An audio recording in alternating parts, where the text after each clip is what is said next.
புரட்சி தலைவர் இந்த கொள்கை முழக்கம் எடப்பாடியார். புரட்சி தலைவர் இந்த கொள்கை முழக்கம் அண்ணன் எடப்பாடியார். சரித்திர நாயகன் எடப்பாடியார். சாதனை நாயகன் எடப்பாடியார். தன்மான தமிழ் எடப்பாடியார்.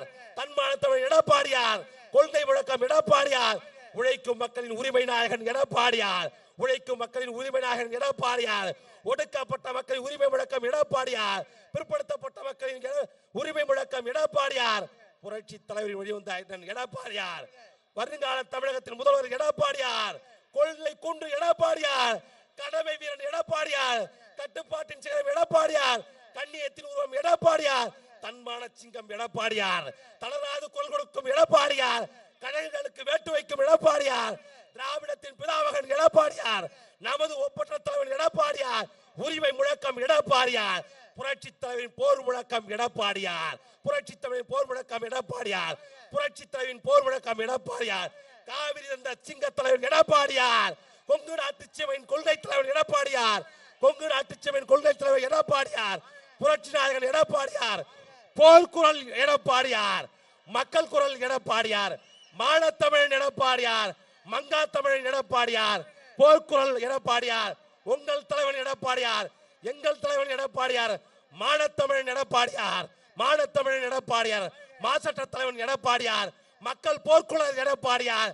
40 நமதே என்று சொல்லும் எடப்பாடியார். தில்லிக்கு வேட்டு வைக்கும் எடப்பாடியார். வடக்கை வீழ்த்த வந்த தென்னகத்தின் மாபெரும் பேராசான் எடப்பாடியார். வாழும் பெரியார் எடப்பாடியார். வாழும் அண்ணா எடப்பாடியார். நமது மக்கள் முதல்வர் மாசற்ற தலைவர் எடப்பாடியார் அவர்கள் முதல் நிகழ்வாக கழகத்தின் நிறுவனர், கலங்கமற்ற தலைவர், புரட்சி தலைவர் அவர்களின் உருவப்படத்திற்கு மாலை அணிவித்து மரியாதை செலுத்திக் கொண்டிருக்கிறார்கள். காவிரி தாய், சமூக நீதி காத்த வீராங்கனை புரட்சி தலைவி அம்மா அவர்களின் புகைப்படத்திற்கு சிறப்பு செய்து கொண்டிருக்கிறார்கள்.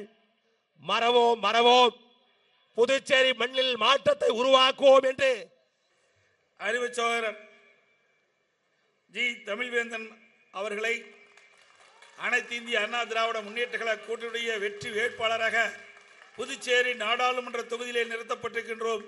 அவருக்கு இரட்டை சின்னத்திலே வாக்களித்து வெற்றி பெற செய்யுங்கள். திரு ஜி தமிழ்வேந்தன் அவர்கள் உங்களுக்காக பாடுபடக்கூடியவர். இந்த புதுச்சேரி நாடாளுமன்ற தொகுதியிலே மத்தியிலிருந்து எந்தெந்த திட்டத்தை கொண்டு வரணுமோ அந்த திட்டத்தை எல்லாம் கொண்டு வருவதற்கு ஒரு வாய்ப்பை நீங்கள் உருவாக்கி தர வேண்டும் என்று அன்போடு இந்த நேரத்தில் கேட்டுக்கொள்கின்றேன்.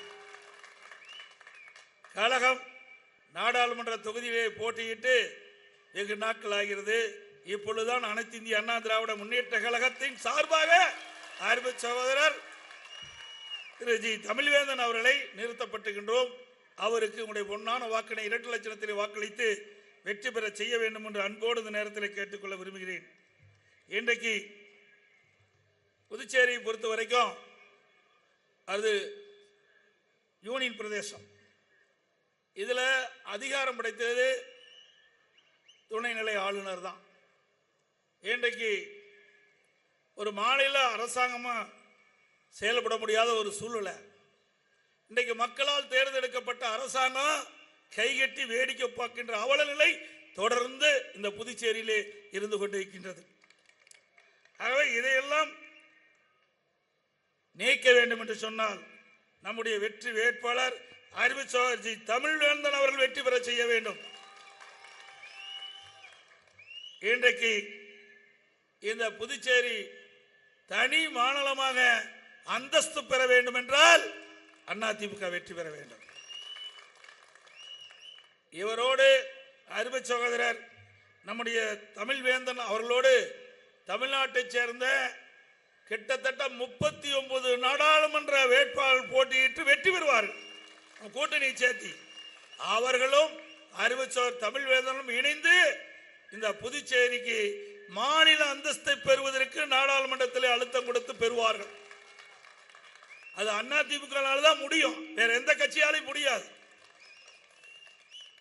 இன்றைக்கு மாநில அந்தஸ்து பெற்றால்தான் இன்றைக்கு மாநில நிதி பகிர்வு கிடைக்கும். இன்றைக்கு மத்தியில நிதி பகிர்ந்து கொடுக்கப்படுகிறது.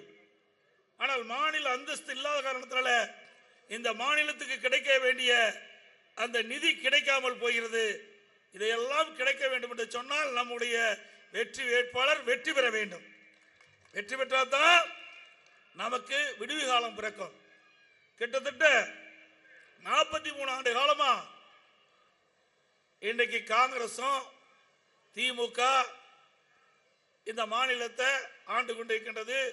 அதுக்கு பிறகு என்ஆர் காங்கிரஸ் இவைதான் மாறி மாறி இந்த மாநிலத்தை ஆண்டு கொண்டிருக்கிறாங்க. ஆனா மாநிலத்தினுடைய உரிமைகளை இதுவரையில் அவர் மீட்க முடியல. அது அனைத்து இந்திய அண்ணா திராவிட முன்னேற்ற கழக வேட்பாளர் வெற்றி பெற்றால்தான் மீட்க முடியும். அந்த தைரியம், அந்த தில்லு திராணி தெம்பு அண்ணா திமுக காரருக்கு தான் இருக்குது, வேற யாருக்கும் கிடையாது. அதற்கு நீங்க தான் ஒத்துழைப்பை கொடுக்கணும். உங்களுடைய மாநிலம் இன்றைக்கு யூனியன் பிரதேசத்திலிருந்து இன்றைக்கு தனி மாநிலமாக அந்தஸ்து பெற வேண்டும் என்றால் இரட்டை சின்னத்துக்கு வாக்களித்து நம்முடைய வேட்பாளரை வெற்றி பெற செய்து இந்த மாநிலம் தமிழ்நாடை போல சுதந்திரமாக செயல்படும். மக்களால் தேர்ந்தெடுக்கப்பட்ட அரசாங்கம் துணைநிலை ஆளுநருடைய கட்டுப்பாட்டில் இருப்பதிலிருந்து விடுவிக்க வேண்டும் என்று சொன்னால் நம்முடைய வேட்பாளர் வெற்றி பெற வேண்டும். இங்க எந்த திட்டத்தையும் நிறைவேற்ற முடியல. இன்றைக்கு தேர்தல் நேரத்தில் மக்களை சந்திச்சு பல்வேறு வாக்குறுதிகளை கொடுத்து தான் வாக்குகளை கேட்கிறோம். அவர்களும் வாக்களிக்கிறாங்க, வெற்றி பெறும், ஆட்சி அமைக்கிறாங்க. ஆட்சி அமைச்ச பிறகு நீங்க துணைநிலை ஆளுநர் மனசு வச்சால்தான் நிறைவேற்ற முடியும். எந்த கோப்பும் தன்னிச்சையாக முடிவெடுக்க முடியாது முதலமைச்சரால். இங்கே வரும்போது கூட சொன்னாங்க, இங்க தலைமைச் செயலகம் சட்டமன்றம் கட்டுவதற்கு 3 ஆண்டுக்கு முன்பாகவே கோப்பு அனுப்பப்பட்டு இன்றைக்கு ஆளுநர்கள் நிறுத்தி வைத்துக் கொண்டிருக்கின்ற டெல்லி கூட அனுப்பல. ஆக மிகப்பெரிய திட்டம். இந்த மக்களுடைய கனவு இங்க ஒரு புதிய தலைமைச் செயலகம், புதிய சட்டமன்ற அளவும் கட்ட வேண்டும் என்று அது கூட நடக்கல. அப்போ தேர்ந்தெடுக்கப்பட்ட மக்களுக்கு, தேர்ந்தெடுக்கப்பட்ட பிரதிநிதிகளுக்கு என்ன நிதி இருக்குது? அவர்களுக்கு எந்த ஒரு அதிகாரமும் இல்லையே. இன்றைக்கு தமிழ்நாட்டில் அப்படி அல்ல. இன்றைக்கு தனி மாநில அந்தஸ்து இருக்கின்ற காரணத்தினால அங்கே தேர்ந்தெடுக்கப்பட்ட அரசாங்கத்திற்கு முழு அதிகாரம் இருக்குது, முதலமைச்சருக்கு முழு அதிகாரம் இருக்குது. அதே போல புதுச்சேரியிலும் வர வேண்டும் என்று சொன்னால் அதிமுக வெற்றி பெற வேண்டும். இன்றைக்கு 10 ஆண்டு காலமா இங்க உள்ளாட்சி தேர்தலே நடத்தல. அப்படி 10 ஆண்டு காலமா திமுகவும் காங்கிரஸ், என்ஆர் காங்கிரஸ் மாறி மாறி ஆட்சிக்கு வர்றாங்க. 10 ஆண்டு காலமா உள்ளாட்சி தேர்தல் நடத்தலைன்னா எப்படி கிராமத்திலிருந்து நகர வரை மக்களுக்கு தேவையான அடிப்படை வசதிகள் இன்றைக்கு தெருவுகளுக்கு இன்னைக்கு பராமரிக்க வேண்டும். அதே போல கழிவுநீர் கால்வாய்கள் சுத்தப்படுத்த வேண்டும். குடிநீர் விநியோகம் சரியா கொடுக்க வேண்டும். தூய்மை அங்க அங்க இருக்கின்ற தெருக்கள் தூய்மையா வைத்துக் கொள்ள வேண்டும். இது எல்லாம் இருக்க வேண்டும் சொன்னா உள்ளாட்சி தேர்தல் மிக மிக முக்கியம். உள்ளாட்சி தேர்தல் இல்லைன்னா நிச்சயமா மக்களுக்கு தேவையான அடிப்படை வசதிகள் செய்ய முடியாத ஒரு சூழ்நிலை. அதற்கு காரணம் இந்த மாநிலம் ஒரு யூனியன் பிரதேசமா இருக்கின்ற காரணத்தினாலே தேர்ந்தெடுக்கப்பட்ட அரசாங்கம் இன்றைக்கு கைகட்டி எந்த ஒரு திட்டத்தையும் நடைமுறைப்படுத்த முடியாத ஒரு செயலிழந்த அரசாங்கமா இன்றைக்கு காட்சி இருக்கிறது. அவை இதையெல்லாம் மாற்றம் தேவை. மக்கள் எண்ணுகிறார்கள், அந்த எண்ணத்தை நீங்க தான் நிறைவேற்றப்பட வேண்டும். அதோட இன்றைய தினம் தனியார் மருத்துவக் கல்லூரியில் 35% இடஒதுக்கீடு மட்டும் வழங்கப்படுது. அது 50% உயர்த்தப்பட வேண்டும் என்று மத்திய அரசை வலியுறுத்துறோம்.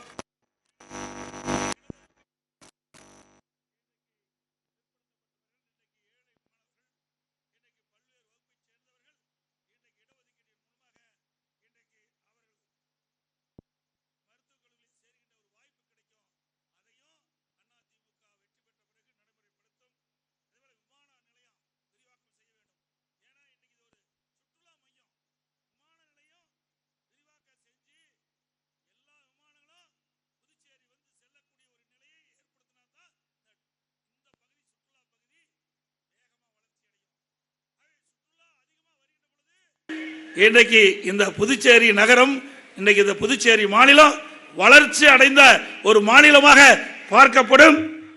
அதுக்கு நம்முடைய அருமை சகோதரர் ஜி தமிழ்வேந்தன் அவர்கள் வெற்றி பெற வேண்டும்.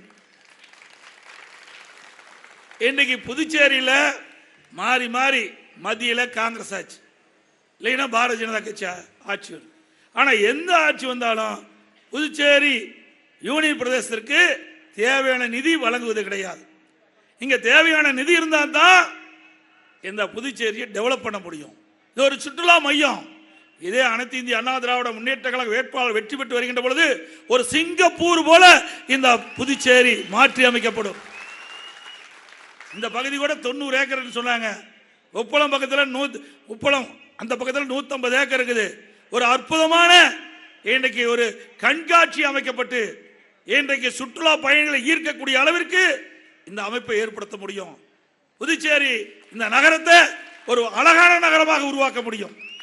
ஆனால் பல ஆண்டு காலமாக காங்கிரஸ், திமுக, என்ஆர் காங்கிரஸ் மாறி மாறி ஆட்சிக்கு வந்தாலும் மத்தியிலையும் காங்கிரஸும் ஆட்சிக்கு வருது, பாரதிய ஜனதா ஆட்சிக்கு வருது. ஆனால் யூனியன் பிரதேசமாக இருக்கின்ற அந்த பாண்டிச்சேரியை யாரும் பார்ப்பதில்லை. இதனால ஏற்கனவே எப்படி இருக்குதோ அதே போலதான் இப்போ இருக்குது. ஆகவே சுற்றுலா வளர்ச்சி பெறுவதற்கு அனைத்து வசதிகளும் கொண்ட நகரம் புதுச்சேரி நகரம், புதுச்சேரி மாநிலம். இதையெல்லாம் நடைமுறைப்படுத்துகின்ற ஒரு துணிச்சல் அதிமுக கட்சிக்கு மட்டும்தான் இருக்கிறது என்பதை நேரத்தில் தெரிவிக்க விரும்புகின்றேன். அதோட இன்றைய தினம் மத்திய அரசாங்கம் டீசல் பெட்ரோல் விலை உயர்த்திக்கிட்டே இருக்கிறாங்க. இன்றைக்கு கச்சா எண்ணெயுடைய விலை குறைஞ்சாலும் கூட இன்றைக்கு இறக்குமதி செய்யப்படுகின்ற கச்சா எண்ணெய் விலை மிக மிக குறைவு. அப்படி குறைந்த கச்சா எண்ணெய் கூட இன்றைய தினம் அதிகமான வரி போட்டு இன்றைக்கு பெட்ரோல் டீசல் விலை விற்கிறாங்க.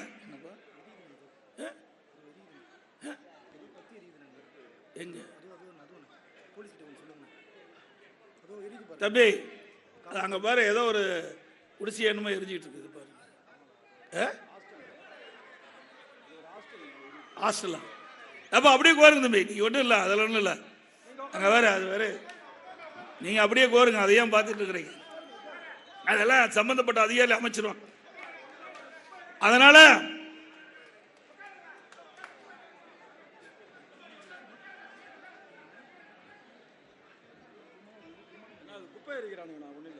குப்பையை எரிச்சிட்டு இருக்கிறாங்கப்பா, நீங்க அப்படி அமருங்க.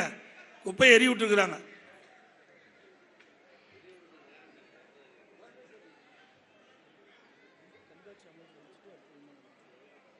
அப்படி இந்த பகுதி ஒரு சுற்றுலா மையமாக திகழ வேண்டும்.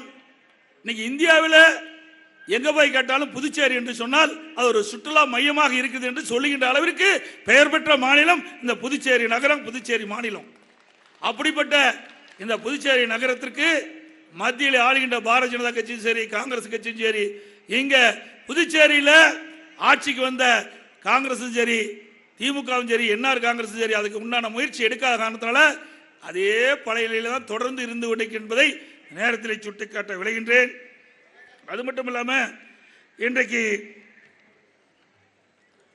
பல ஆண்டுகளாக மூடிக்கிடந்த சர்க்கரை ஆலையை அதிமுக நம்முடைய நாடாளுமன்ற உறுப்பினர் வெற்றி பெற்று வந்தவுடனே அதையும் இயக்கப்படும். அதே போல கூட்டு நூற்பாலை அதுவும் திறக்க வலியுறுத்தப்படும். ஏன்னா அதெல்லாம் இந்த அரசாங்கம் கண்டுகொள்ளவில்லை. நம்முடைய வேட்பாளர் வெற்றி பெற்று வருகின்ற பொழுது இதற்கெல்லாம் ஒரு விடுவு காலம் பிறக்கும் என்பதை இந்த நேரத்தில் தெரிவிக்க விரும்புகிறேன். இன்னைக்கு விலைவாசி உயர்ந்து போச்சு. இன்னைக்கு மத்திய அரசும் சரி, மாநில அரசும் சரி, இதை கட்டுப்படுத்த எந்த நடவடிக்கை எடுக்கல. இதனால் ஏழை மக்கள் அதிகமாக பாதிக்கப்படுறாங்க, மீனவ மக்கள் அதிகமாக பாதிக்கப்படுறாங்க. ஆக இந்த பாதிப்பிலிருந்து மக்களை மீட்டெடுக்க வேண்டும் என்று சொன்னால் அனைத்து இந்திய அண்ணா திராவிட முன்னேற்ற கழக வேட்பாளர் வெற்றி பெற்று வருகின்ற பொழுது இந்த விலைவாசி குறைப்பதற்கான நடவடிக்கையை மத்தியிலே நாடாளுமன்றத்திலே உங்களுடைய குரல் ஒலிக்கும் அவர் மூலமாக. அப்ப இன்றைக்கு போதைப் பொருள் கடத்தல் தமிழ்நாட்டிலிருந்து பாண்டிச்சேரியிலும் பரவிட்டு, இங்கேயும் போதைப் பொருள் அதிகமாக வித்துட்டு இருக்காங்க. இன்றைக்கு இளைஞர்கள், மாணவர்கள் பெரும்பாலானோர் போதைக்கு அடிமையாகி அவருடைய வாழ்க்கையை சீரழியக்கூடிய சூழ்நிலை நாம் பார்க்கிறோம். இதெல்லாம் தடுத்து நிறுத்த வேண்டும் என்று சொன்னால் வருகின்ற 2026 இங்க அதிமுக ஆட்சி மலர வேண்டும். 43 ஆண்டு காலம் அதிமுக ஆட்சி இந்த மாநிலத்தில் ஆண்டு 43 ஆண்டு காலமா இன்றைக்கு காங்கிரஸ், திமுக, என்ஆர் காங்கிரஸ் தான் மாத்தி மாத்தி ஆண்டுகிட்டு இருக்குது. இதனால் இந்த மாநில வளர்ச்சி எதுவுமே கிட்டல. அனைத்து இந்திய அண்ணா திராவிட முன்னேற்ற கழக ஆட்சி தமிழகத்தில் நடந்த காரணத்தில் எப்படி வளர்ச்சி அடைந்ததோ அதே போல புதுச்சேரி மாநிலமும் வளர்ச்சி அடைய வேண்டும் என்று சொன்னால் இந்த மாநிலத்திலும் அனைத்து இந்திய அண்ணா திராவிட முன்னேற்ற கழகம் 2026 வெற்றி பெறுவதற்கு இன்றைக்கு முதல் பிள்ளையார் சொல்லிய நம்முடைய தமிழ்வேந்தன் மூலமாக உங்களுடைய பொன்னான வாக்களை ரெட்டலையில் அளித்து வெற்றி பெற செய்ய வேண்டும் என்று அன்போடு இந்த நேரத்தில் கேட்டுக்கிறேன். இன்னைக்கு அண்மையில் பாண்டிச்சேரியில் பார்த்தீங்களா, இன்றைக்கு போதைக்கு அடிமையாகி இன்றைக்கு ஒரு சிறுமி 9 வயசு சிறுமியை இன்றைக்கு பாலியல் வன்கொடுமை செய்யப்பட்டு கொலை செஞ்சிருக்காங்க. எல்லா தொலைக்காட்சியிலையும் பார்த்தோம். கடுமையான வேதனையான சம்பவம். இப்படிப்பட்ட சம்பவம் நடைபெறுவதற்கு காரணம் இந்த மாநிலத்தில் சட்ட ஒழுங்கு சீர்குலைந்து விட்டது. இன்றைக்கு போதைப் பொருள் அதிகமாக விற்பனை இருக்கின்ற காரணத்தினால இந்த போதைப் பொருளுக்கு அடிமையாகி அவள் என்ன செய்வது என்றே தெரியாம ஒரு சிறுமியை இன்றைக்கு பாலியல் வன்கொடுமை செய்து கொலை செய்திருக்க சொன்னால் எவ்வளவு படு பயங்கரம் என்பதை நீங்க எண்ணி பார்க்க வேண்டும். இதற்கெல்லாம் ஒரு முற்றுப்புள்ளி வைக்க வேண்டும் என்று சொன்னால் அதிமுக ஆட்சி இந்த மாநிலத்தில் மலர்ந்தே தீர வேண்டும். இன்றைக்கு ஜாபர் சாதிக் என்பவர் அவர் வெளிநாட்டில் போதைப் பொருள் கடத்தியதாக கைது செய்யப்பட்டு போதைப் பொருள் தடுப்பு அதிகாரிகள் கைது செய்யப்பட்டு சிறையில் இருக்கின்றார். இங்கே பாண்டிச்சேரியில் சில பேருக்கு தொடர்பு இருப்பதாக செய்திகள் வந்து கொண்டிருக்கின்றன. அது உண்மையா பொய்யான்னு தெரியல. அப்படி இருந்தா கண்டனத்துக்குரியது. காங்கிரஸ் சார்பில் தான் இப்ப இருக்கின்ற எம்பி வைத்திலிங்கம் அவர்கள் போட்டியிடுறார். புதுச்சேரி மாநில அந்தஸ்து பெறுவதற்கு மாநில உரிமையும் எந்த விதமான நடவடிக்கையும் எடுக்கல. இவர் எம்பியா இருக்கிறாரு. ஆனால் மீண்டும் அவர் தான் போட்டியிடுவதா தெரியுது. அப்படி இருக்கின்ற எப்படி இந்த மாநிலத்துக்கு தேவையான நன்மைகளை பெற்று தருவார் என்பதை நீங்கள் எண்ணி பார்க்க வேண்டும். விளையும் பயிர் முறையிலேயே தெரியும் சொல்லுவாங்க. ஒருவர் எப்படி செயல்படார் என்பது அவர் நாடாளுமன்ற உறுப்பினராக இருந்து பணியாற்றுகின்ற பொழுது அவரை பற்றி நாம் தெரிந்து கொண்டோம். இன்றைக்கு நம்முடைய வேட்பாளர் புதியவர், படித்தவர், இளைஞர், கூப்பிட்ட குரலுக்கு ஓடோடி வரக்கூடியவர், சாதாரண குடும்பத்தை சேர்ந்தவர். இப்படிப்பட்ட வேட்பாளர் வெற்றி பெற்று வந்தால் தான் இந்த மாநிலத்துடைய கஷ்டம் நஷ்டம் எல்லாம் தெரிஞ்சு அதற்கேற்றவாறு நாடாளுமன்றத்தில் பேசி நமக்காக வாதாடி நம்முடைய தேவைகளை பூர்த்தி செய்யக்கூடிய சக்தி நம்முடைய வேட்பாளருக்கு இருக்குது. எல்லாவற்றுக்கும் மேலாக ஏழை எளிய மக்கள் ரேஷன் கடை தமிழ்நாட்டில் மூல முடுக்கல ரேஷன் கடை நாங்கள் திறந்தோம் அதிமுக ஆட்சியில். ஏன்னா ஏழை எளிய மக்கள் அதிகமாக அங்கே ரேஷன் கடையில் போய் தான் விலை குறைந்த அரிசி கிடைக்கும், அங்கே எண்ணெய் கிடைக்கும், சர்க்கரை கிடைக்கும், இன்னும் பல பொருட்கள் ரேஷன் கடை மூலமாக கிடைக்குது. ஆனால் இங்கே 10 ஆண்டு காலமாக முடக்கி வச்சிருக்கிறாங்க. இன்றைக்கு ஏழை எளிய மக்களுக்கு ரேஷன் பொருள் வழங்கக்கூடிய ரேஷன் கடையை மூடி வச்சிருக்கிறாங்க. அதை மீண்டும் திறக்க வேண்டும் என்று சொன்னால் அதிமுக ஆட்சி புதுச்சேரியிலே மலர வேண்டும். இது சாதாரண விஷயம் அல்ல. இன்றைக்கு ரேஷன் கடை மூலமாகத்தான் இன்றைக்கு ஏழை எளிய மக்களுக்கு நேரடியாக அரசாங்கம் வழங்குகின்ற பொருள் மலிவு விலையில போய் சேரும். அண்ணா இன்னைக்கு தமிழ்நாட்டில் விலையில அரிசி அம்மா இருக்கும்போது கொடுத்தோம். இன்றைக்கு அதிமுக அரசு இருக்க கொடுத்துட்டு இருந்தது. அதே போல எண்ணெய் குறைஞ்ச விலையில கொடுக்கிறோம், சர்க்கரை குறைஞ்ச விலையில கொடுக்கிறோம். இப்படி புதுச்சேரி மாநிலத்திலும் எல்லா கிராமத்திலிருந்து நகர வரை ஏழை எளிய மக்களுக்கு ரேஷன் கடை மூலமாக அந்த அத்தியாவசிய பொருள் கிடைப்பதற்கு நம்முடைய ஆட்சி புதுச்சேரியிலே மலர வேண்டும் என்று நேரத்திலே குறிப்பிட்டு அனைத்து இந்திய அண்ணா திராவிட முன்னேற்ற கழகத்தை பொறுத்த வரைக்கும் பொன்மனச்சம்பல் புரட்சித் தலைவர் எம்ஜிஆர், இதயம் புரட்சித் தலைவி அம்மா இருவரும் தலைவர்கள் உருவாக்கிய கட்சி பல்வேறு சாதனைகளை ஆக்கி இன்றைக்கு தமிழகம் மட்டுமல்ல புதுச்சேரியிலும் ஆட்சி செய்த கட்சி அனைத்து இந்திய அண்ணா திராவிட முன்னேற்ற கழக கட்சி. இன்றைக்கு இதயம் புரட்சித் தலைவி அம்மா இருக்கின்ற பொழுது 2014 இன்றைக்கு நாடாளுமன்றத்திலே 3வது பெரிய கட்சியாக நாம் திகழ்ந்தோம். அத்தனை வேட்பாளர் வெற்றி பெற்று வந்தாங்க. கிட்டத்தட்ட 37 நாடாளுமன்றங்கள் நாடாளுமன்ற அலங்கரித்துக் கொண்டிருந்தார்கள். தமிழகத்தின் சார்பாக அதிமுகவின் சார்பாக 37 நாடாளுமன்ற சிறப்பான முறையில் செயல்பட்டார்கள். தமிழ்நாட்டுக்கு எது வேண்டுமானாலும் குரல் கொடுத்தார்கள்.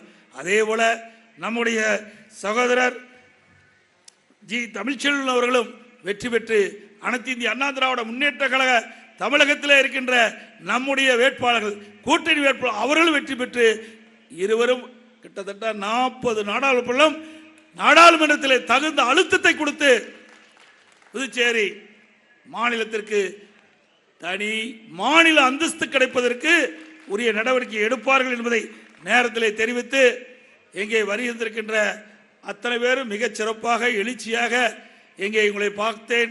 வருகின்ற போது நெடுவழியும் மக்கள் இருந்தாங்க. கிட்டத்தட்ட 5 மணிக்கே வரலான்னு தான் இருந்தேன். இங்கே வரும்போது சென்னையிலிருந்து இங்கே வர்றதுக்குள்ள நிறைய போக்குவரத்து நெரிசல், அதனால தான் காலதாமதம் ஆச்சு. இருந்தாலும் அனைத்து இந்திய அண்ணா திராவிட முன்னேற்ற கழக வேட்பாளர் வெற்றி வேட்பாளர் ஜி தமிழ்ச்செல்வன் அவர்கள் அறிமுகப்படுத்தியிருக்கின்றேன். அவர் தமிழ்வேந்தன் அவர்கள் உங்களுக்காக பாடப்படக்கூடியவர். ஜி தமிழ்வேந்தன் அவர்கள் உங்கள் வீட்டு பிள்ளையாக நீங்கள் எண்ணி அவருக்கு இரட்டை சின்னத்திலே வாக்களித்து அவரை மாபெரும் வெற்றியை தேடி தாருங்கள் என்று அன்போடு இந்த நேரத்தில் கேட்டு விடைபெறுகின்றேன். நன்றி, வணக்கம்.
இதே தெய்வம் புரட்சி தலைவர், இதே தெய்வம் புரட்சி தலைவி அம்மா அவர்களை வணங்கி மாபெரும் இந்த பொதுக்கூட்ட வேட்பாளர் அறிமுக கூட்டத்துக்கு வருகை தந்த அனைவருக்கும் நன்றி.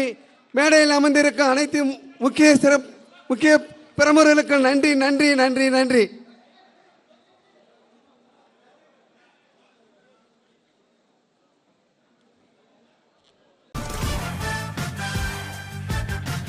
உங்களில் ஒருவனான எடப்பாடி பழனிசாமி பேசுகிறேன்.